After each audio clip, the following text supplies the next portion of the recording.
Balik lagi di channel Bidan dan Bi. Nah, di video kali ini aku akan ngebahas tentang sakit perut saat menstruasi. Tapi sebelumnya jangan lupa untuk subscribe, like, dan komen di bawah. Nah, jangan lupa juga untuk klik tombol loncengnya.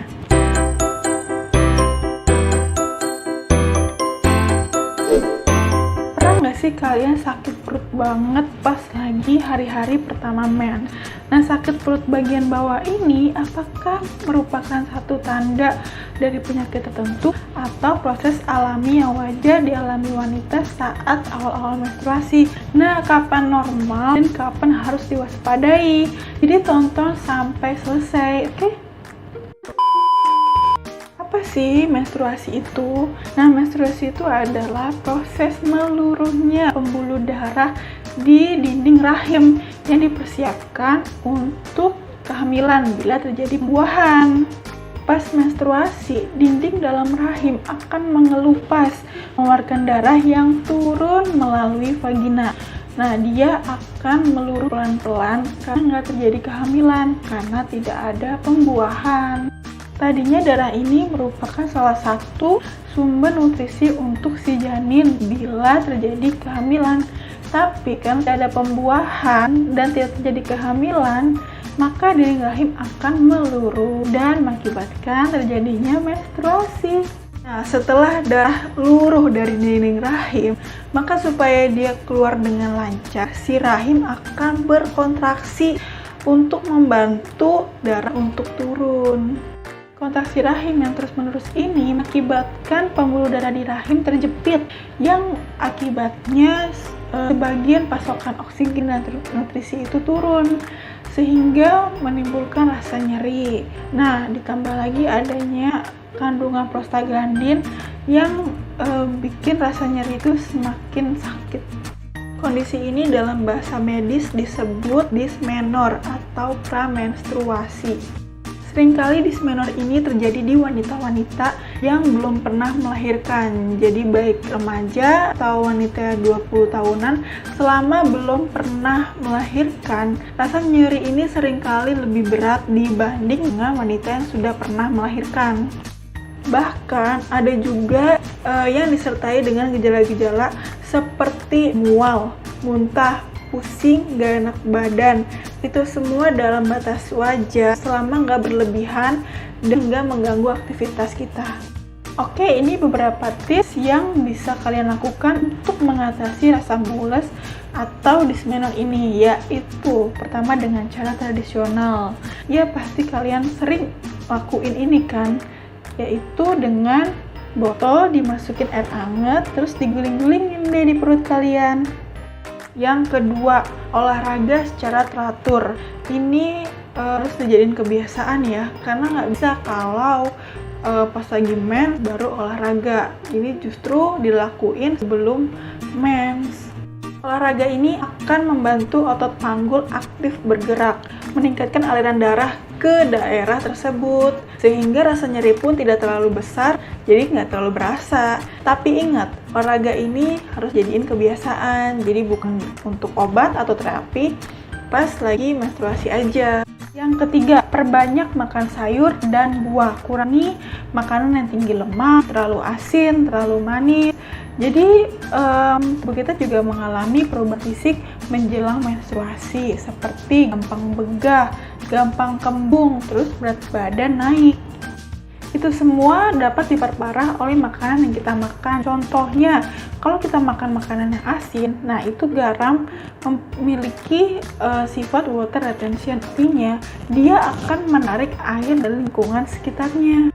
Jadi kalau kita makan makanan yang asin-asin banget, akhirnya badan kita jadi bengkak, kayak berat karena air gitu. Terus kalau makan dikit jadi rasa begah, terus perut jadi kembung. Dan untuk makanan yang berlemak, terutama lemak jenuh, itu juga sebaiknya dihindari karena dapat memicu prostaglandin yang lebih tinggi. Akhirnya tingkat inflamasi dalam tubuh meningkat, jadi nyeri head itu lebih berasa sakitnya. Yang keempat adalah turunkan stres kalian. Ya, jadi kalau kita lagi nyeri, sebisa mungkin kita harus relax. Nah, itu juga dapat meringankan nyeri, jadi nggak terlalu berasa nyerinya. Nah, yang terakhir adalah minum obat pereda nyeri.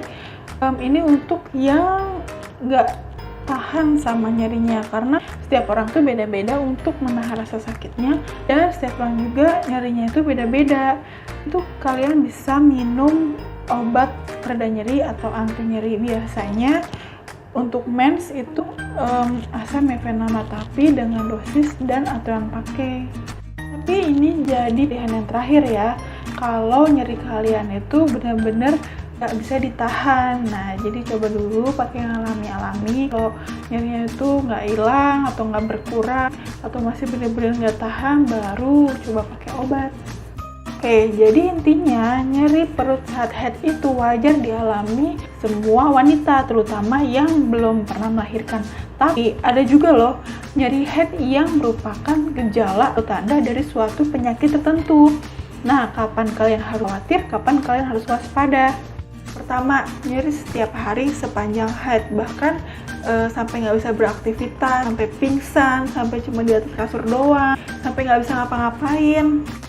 Nah, ini mulai mencurigakan. Kalian sebaiknya waspada, apalagi ikuti dengan gejala lainnya seperti nyeri perut progresif. Makin lama makin sakit, artinya makin lama makin buruk. Itu misalkan bulan ini kalian menstruasi, sakit banget perutnya, tapi walaupun nggak sampai 7 hari, jadi kita tuh nggak sampai 7 hari itu.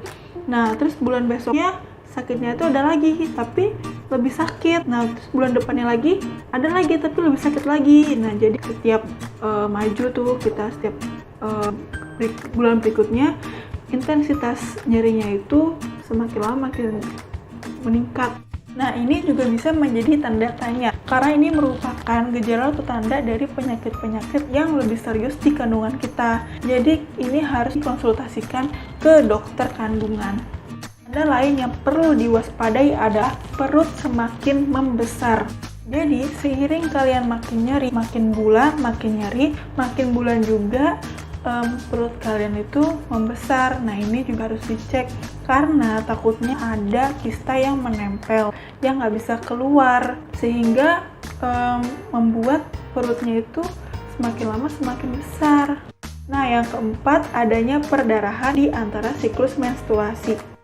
Misalnya antara haid bulan lalu dan haid bulan ini, itu kalian mengeluarin darah yang lumayan banyak atau cuman sekedar flek-flek aja.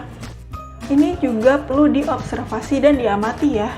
Dan yang terakhir adalah menstruasi yang banyak dan panjang. Jadi darah menstruasi kalian itu jadi kayak banyak banget gitu, nggak kayak biasanya kalian, jadi biasanya nggak terlalu banyak, ini jadi banyak banget, udah banyak terus nyeri lagi.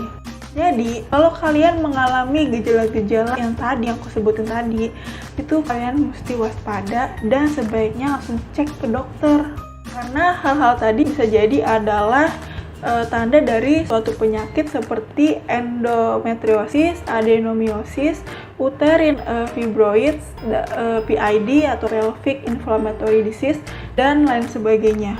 Nah, intinya kalau kalian udah merasa ada yang nggak beres sama nyeri perut yang berlebihan atau apapun itu, selain nyeri perut saat haid, langsung aja konsultasi ke dokter untuk diperiksa lebih lanjut. Oke teman-teman, demikian penjelasan aku mengenai nyeri perut saat menstruasi. Semoga bermanfaat untuk kalian semua. Dan jangan lupa juga untuk di-subscribe, like, dan komen di bawah.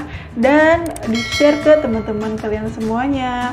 Tunggu video selanjutnya dari aku. Tonton juga ya. Makasih udah nonton video ini. Assalamualaikum warahmatullahi wabarakatuh.